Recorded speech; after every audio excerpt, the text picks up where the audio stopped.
Now, Mahabaleshwara, MS, MD and CEO at the bank is now joining us on the phone line. Sir, Karnataka Bank has announced a crop loan waiver. How do you see crop loan waiver impacting banks like you? One positive thing is this is one decision which the farmers of Karnataka were waiting to happen, and fortunately it has come now, and Honorable Chief Minister of Karnataka, Mr. Kumaraswamy, has made the connected announcement in the assembly today. So from the farmers' point of view, it's a welcome move.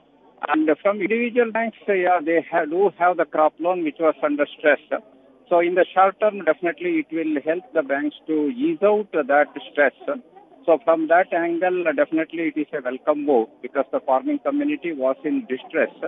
So not only in de-stressing the farmers, but it will also help in de-stressing the loan book of the individual banks. Benefit for of our viewers, how do you see this benefiting Karnataka Bank, and also when do you see state governments paying back this to the bank? Yeah, fine prints are still awaited.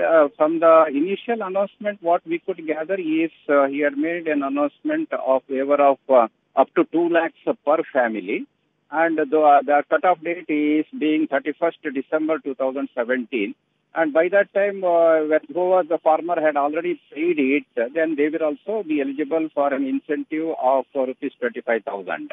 One positive thing is the government of Karnataka was in touch with the bankers for quite a long period, and I am sure that they must be ready with the action plan by now. So I expect that the government is in a position to give effect to this announcement expeditiously.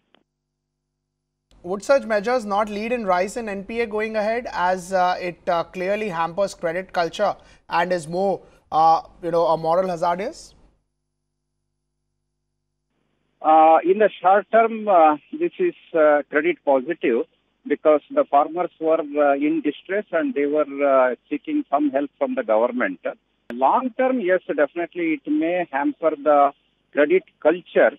So that is the issue which all the stakeholders put together have to look into that and resolve that issue, because this will have a bigger implication on the credit culture itself. But nothing wrong in responding to the distressed credit, this requirement of the farming community. What is the kind of exposure that the bank has to agri book and the NPAs in April in that book? NPAs, see, there are two things. One is the NPA, another one is the default. Default definition is that right from the due date, if that amount is not recovered, then it is treated as default. NPA in the farming sector, what happens is after the default, that means after the due date, farmers have 2 crop seasons to repay, and then only it is eligible to be treated as NPA. So only after getting the full details, we will be able to arrive at the final numbers. Given that the interest rates are on a rise, how do you see margins to shape up? Would you see a rise in the cost of funding and yields? We have increased our lending rate by 5 basis points and deposit rate by 10 basis points. So as I have already made known to all, so the interest rate has already bottomed out and started moving northwards, both in case of deposits as well as the advances.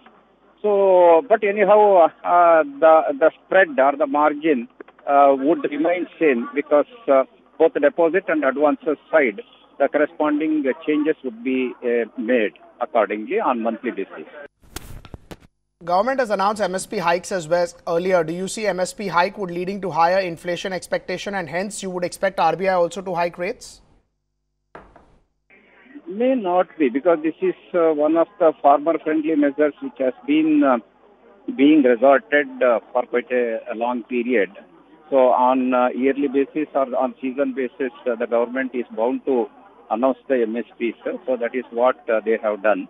Added to that, some of the measures like Prime Minister's Fasal Bima Yojana and other things that would help in resolving the issues which is haunting the farming community. We'll let you go on that note. Thank you so much for taking time out and joining in, Mr. Mahabaleshwara, and giving us a view on what you've made of the overall impact of the budget as well as the outlook on the individual sectors.